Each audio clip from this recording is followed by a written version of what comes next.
later. Well, if you're just joining us, you're still watching News of Extra, reaching you live from Abuja, the nation's capital, and talking unemployment on the increase. What does Nigeria have for her populace? How do we create wealth to meet the teeming youth? To do justice to this topic, we have no other person but the CEO, the Talk Office in person of Njwara Njama, who is already in the studio to tell us how we can get it right in Nigeria and get to cure the Japa syndrome. Good morning. Glad to have you in the studio. Thank you so much. You're welcome. Thank you. You smiled when I said Japa syndrome. Yeah, because the truth is that we're not ready to cure the Japa syndrome as a country, because it's not necessarily unemployment that is making people to Japa. It is underemployment. Value and skills, talents, they go to where they are most appreciated. And as a country, we are not even close to doing that. So Japa is a very long thing. So maybe we can focus on unemployment or unemployability as a country to begin to use the talent that we have here before most of them are going to Japa. Okay, so let's get to talk about unemployment in Nigeria. Yeah. For you, what is the population like? What is the ratio to employed and unemployed populace in the country? So before coming here, I was just doing random research, and I stumbled on the research by the National Bureau of Statistics. And according to them, right now, there are 42.5% of youth that are unemployed. 42.5%. So technically, half of our population as youth, we are unemployed.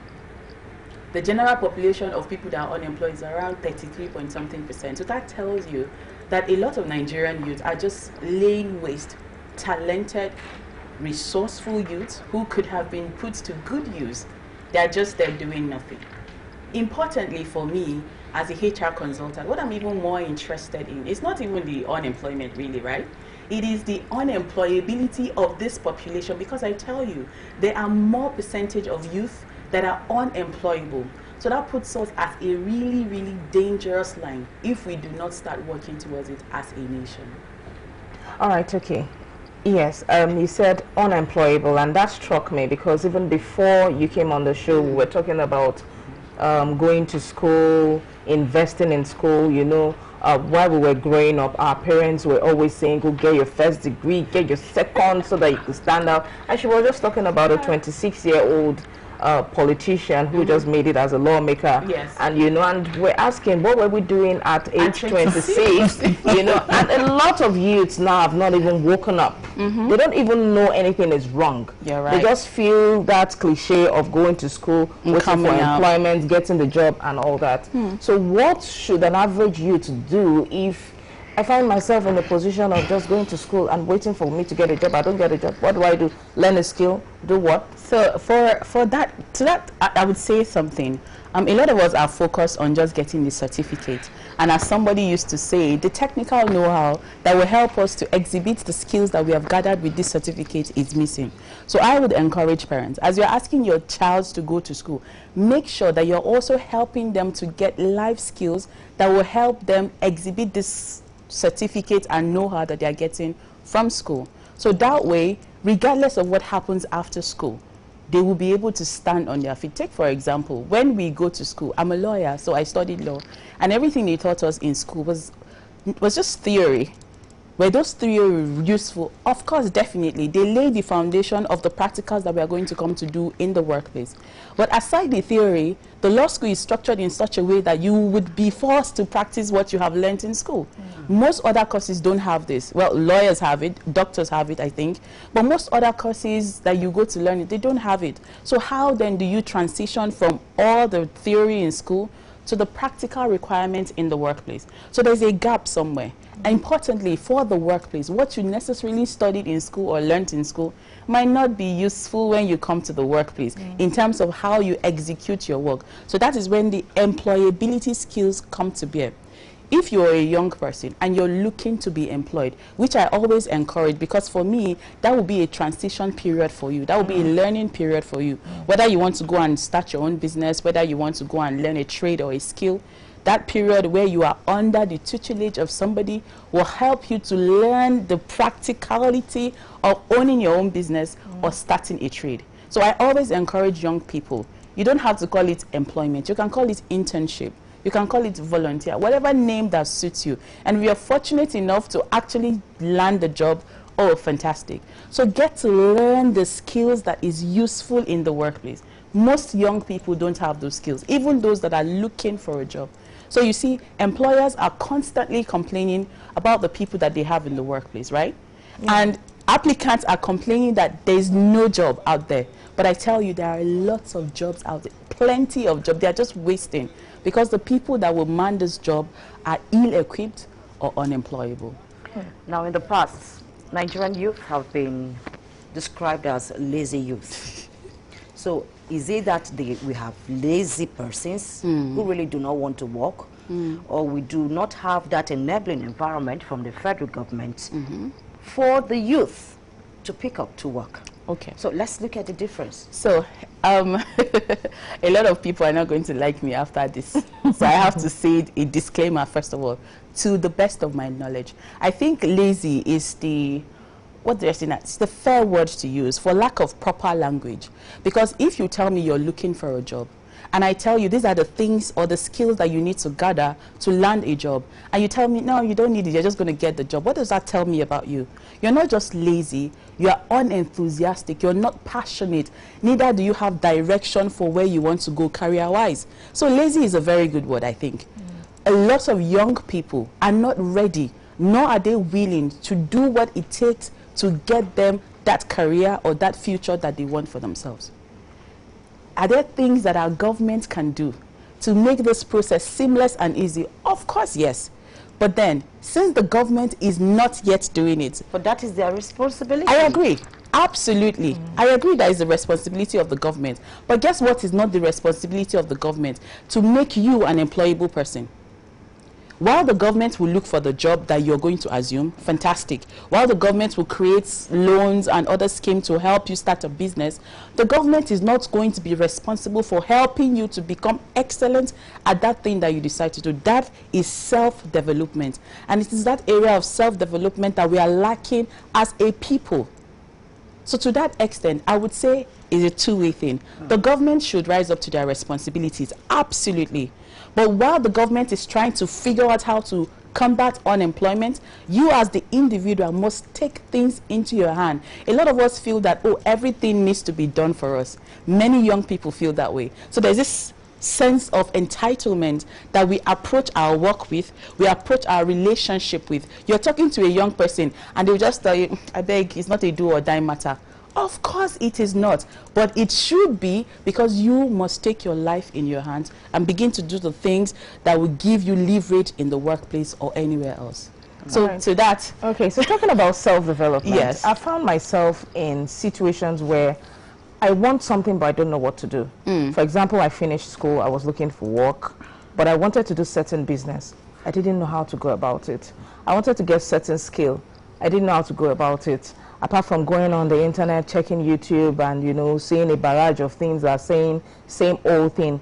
What do I do as someone who finds he is or herself in a position? Okay, for example, now some people are into music, they don't know about patenting, they are into a product, they don't know anything. So what do I do? So I want to say this is exciting. We live in really exciting times, and thank God for the internet. Back when I started, there was no really direction for me to take. So I was struggling, stumbling and falling and standing up. But I was determined. I'm like, if people can do it, why can't I do it? So it was that determination that kept me flowing. So the first thing I would encourage anybody that wants to go on any venture at all is to be determined. Be so determined that it is impossible for anyone or anything to sway you.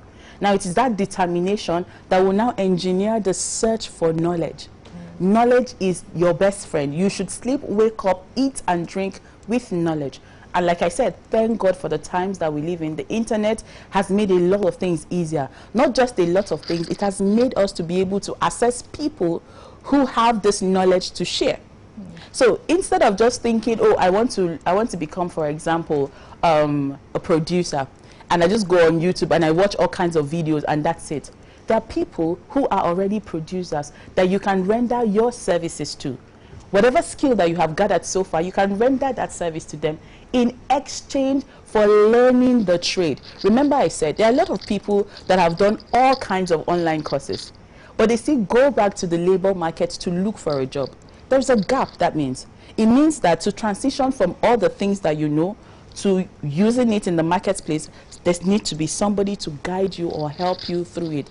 Like I mentioned when I told you I was in the law school, internship helped us with that transition. They took us to the law firm, took us to court, helped us to see, oh, this is how it is being done. So when I was done with school, guess where I went to the first? The place I went, I did my internship.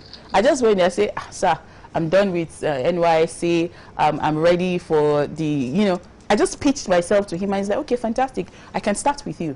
Right? So that transition period is missing in most of the areas and careers that people are choosing. But you can step into the gap and learn it. Besides going to intern or going to offer your services, there are other occasions that necessitate you being able to be seen. For example, job fairs. Those of you looking for jobs, why don't you attend job fairs? Why don't you offer your, okay, maybe job fairs are too extreme. The woman in front of your street that is having just a shop, you think she's playing in that shop? There are skills that you can learn there that will help your career in the next 5 years. Why don't you go and say hello to her and say, ma, instead of staying at home, let me just offer my services to you. I can do this, and these are the things I'm looking for in return. But a lot of us, like I said, we have this entitlement mentality. Everything has to be done for us. So I'm just going to sit down and chill. I'll wait for the government to fix unemployment. When they fixed it, I will come into this stage and then take my job. It doesn't really work like that. Yeah. Sometimes the capital to start, you know, is usually a problem. Absolutely. For persons like that, how do you want them to go about, you know, starting? The enthusiasm is there, the passion is there, but the capital isn't there. So I was in a business portal launch something last 2 weeks, and we were talking about resources to start. And the keynote speaker did an excellent job in helping us understand what resources really are. And the first thing he mentioned, the resources that you need is first yourself. You are the most important resource that you need. If you don't work on yourself, if you don't fix yourself, when the money comes, you will waste it. Just last night, a friend of mine were discussing how the guy inherited over $7 million worth company, and right now he has sunk it in less than 2 years. He has sunk the company. Would you say he doesn't have that? He had lots of resources. A lot of Nigerians would do less with that. So what I want us to do is, while you're waiting for that bulk of money to come, while you're waiting for that savior to come, while you're waiting for all of the great things that you want for your future to happen, I am more interested in what you're doing now to prepare yourself for that time to come, because it will come. That's what a lot of us don't know. That opportunity that you're seeking, as long as you stay consistent with it, it will surely come. But when it comes, what will you be able to do with it? So your first resource is yourself. Build yourself. Develop yourself. And it is not just about attending courses and getting the certificate to say, oh, I'm now an expert in communication skills. Or, oh, I'm an expert in XYZ. It goes beyond that. It goes to your character. It goes to the value that you have been able to build and impute in yourself. It also shows to the value that you're able to bring to the table. Because when that time comes and you need to pitch to somebody, what they are looking at is not necessarily whether you're fine, whether you can speak English. They're looking at the content of your character. And it shows, it's so easy to detect. If somebody is shallow or shabby, we don't need any expert to tell you, you will see it. So while you're waiting for the money, do something. Don't just fold your hands and give up. Do something. That's one half of it. The second half of it is to start. I give you an example. I have always been enthusiastic about coaching and training and talking and all of that. I've been doing it in school, but it didn't mean so much. But when I now realized that, oh, this is an industry all by itself, guess what I did? I started a YouTube channel with my phone. I didn't have, if you see my first video, I started a YouTube channel randomly. In fact, it was in the office of the law firm that I was working. That day I said, today, I will start regardless. So I just started. I made a 15-second video, and that was it. I stayed consistent posting YouTube channel for about 4 years before I even became a trainer. What that did for me, you would not, this conversation we're having, the reason why I can feel at home talking to total strangers is because of my experience YouTubing. So a lot of youth have no idea or refuse to see the beauty in small beginnings. So if you are listening and watching, my goal, my prayer, and my charge to you is while you're developing yourself, just start. Start somewhere. It doesn't have to be, in fact, the ridiculouser, and if that is a word, the more ridiculous that your start is, the better for you. Because when you then sit down amongst people that you want to sit down with, you have a story to tell that will inspire many other people. So, how do I become a trainee under you? Exactly what I wanted to ask. You're talking about job fairs. Talking about job fairs. How do we benefit? Now, so How do we benefit? How do we know all these things? There are a lot of people out there. Yes, you are seeing us here. Yes. How do we They need this knowledge. So how do we go about that? So first of all, there are different ways that you can be. I don't want to call you. You people are executives. You no, we don't want that. So the job fair that we're hosting, for example, like I said, there's a gap in the labor market. Employers are complaining that the employees that are coming are half-baked and not prepared enough. So what we did as a company was to step into the role and say, you know what, we're going to get these people, we're going to train them for you, and we will present them to you. So at the job fair, what we are doing is we're presenting already trained and prepared applicants to job employers rather, who are going to come to the fair. So that is one way that you can position yourself to be found. And not just positioning yourself, you're gaining the skill, you're gaining the knowledge, and we are preparing you for the labor market. That's one way that a lot of people can take advantage of and attend. The job fair is coming on, I don't know if, can I invite them? No, we don't want you. We will surcharge you. So, but let's get ready. Yes, yeah, you mean we're going to the job fair? We have to. Yes, we want to be trained so that we will train others. Yes. Exactly. So for executives who also want to, you know, leverage on their skill and even get better exposure or transition, we can work one-on-one with you on different packages. So you can reach out to me and I'll be glad, more than glad. Imagine me training Okay, yeah, you talked about a behavioral attitude and everything. I have got to work with interns, a lot of them, a whole lot of them, she can testify. And then I just get to look and say, at times I call them and say, did your mom force you to come, or did she force you to study? If she forced you, you can do something else, because your attitude into, you know, variable. So apart from getting skills, how do you teach children behavioral work ethics? Let me put it like that. Work ethics, business ethics. Like, okay, there was a certain time I saw one beauty shop online. They advertised really very well. And I put a call across to them. And it was really very shabby. As affordable as it was, I couldn't patronize because they were shabby. So how do we put all these things into cognizance? So for putting work ethics into perspective, it can come in different forms. First of all, the employee himself or herself must be ready to prepare themselves for the workplace. Now that is hard because a lot of them are currently looking for a job. So even when you propose to them that, okay, let's have a training on employability or on work ethics, they don't see it as something valuable, right? So that takes us back to preparing yourself for what you are seeking. As an individual, that must be a priority. But I'm not so much concerned with the individual as much as I am for the company. If you have done so much, you have put a lot of resources, you have set up your business, and you have somebody that will come and stay in your business, and you do not do anything to prepare them for your business, then that is a disadvantage to you because you're losing business. So what I encourage companies to do is to find a way. And these ways are not even very expensive anymore. Find a way to prepare and train your staff. And if any staff who is in your system doesn't have the wherewithal or is not even interested to acquire the skill or grow in these skills, there's no need for that person to remain in your workplace because it is going to lose you a lot of money, and there's no need for that. So as a company, train your guys. Sometimes it doesn't really require so much. It could be just you talking to them, you mentoring them, you correcting them, you showing them how you want your business to be. Importantly, you having some form of system or structure that helps people to follow the rules. Most businesses don't have it. They just tell you, I've registered with CAC. Yes. I have a I have a bank account. Yes. And that's I've it. also paid AMAC I dues. say I've paid, that's it. But that all those things has got nothing to do with the operations of your business. The operation in itself is what will bring you the profitability, which was the reason why you got into the business. So get a structure in your business. Approach a HR consultant, approach somebody to help you structure your business, and then get everybody to fall in line. So that way, the companies will continue to prosper, while the individual will continue to learn his skill.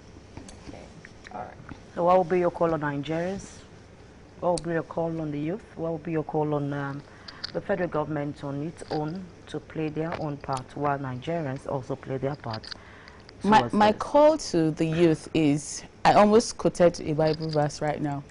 Arise and shine. Honestly, I think for the longest time, we have allowed the things to define us to become so powerful.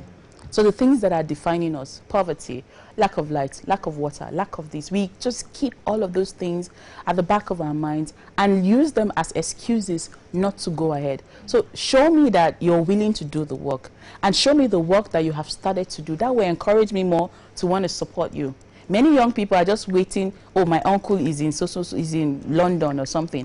I'm going to just tell him I want to start a business, and you think it works like that. Those people out there, they need to see something before they will invest in you. Yeah. So arise, do something, become excellent. Excellency is lacking amongst our youth. Become so good, so skilled, so good that people will not be able to say no. Guess what? All this, there is no job, there's no job. Look at the people that are excellent. Jobs are seeking for them. Yeah. They are dumping and picking up like, no, I can't do this. I want to do this. I can't do this. So become excellent so that we will be looking for you, be begging you with deals and asking you to bring proposals. Then for the government, I mean, it's time, right? It's time. I mean, it's just time to just take a back seat and allow citizens to disconnect from the Nigerian dream. It's just disheartening.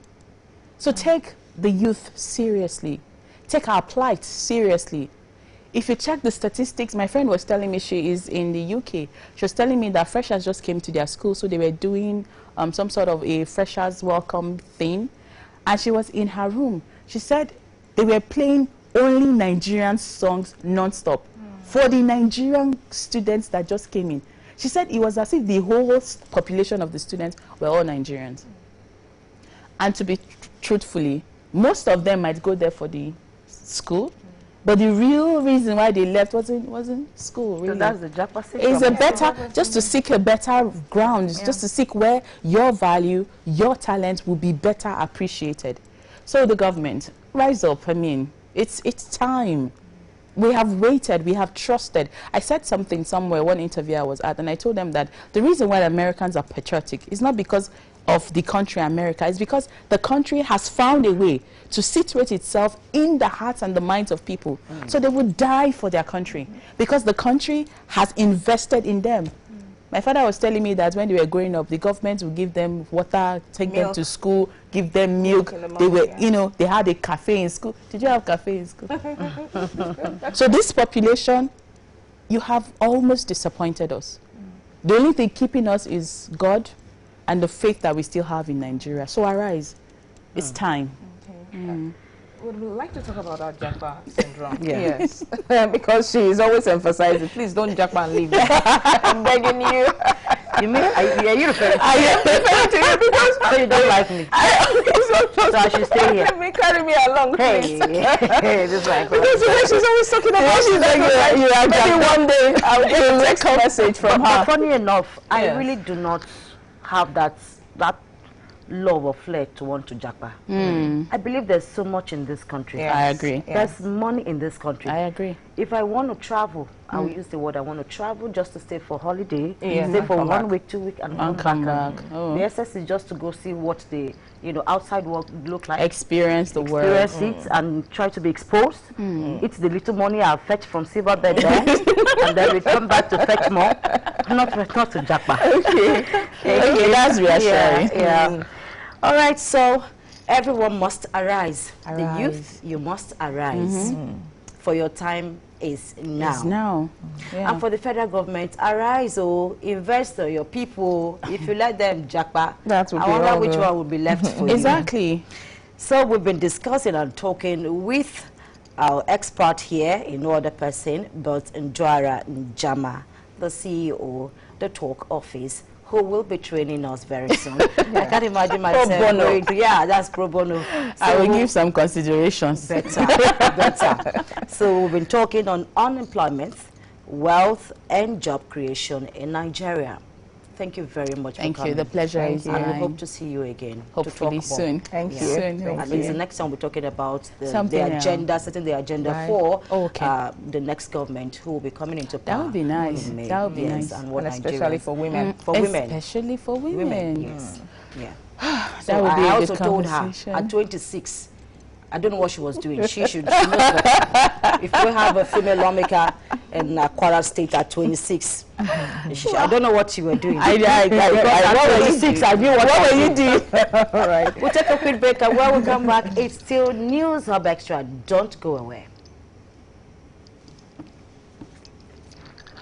Thank you very much. My pleasure. All right. So I'll send you the link of this. Okay, no problem. I'm good to go.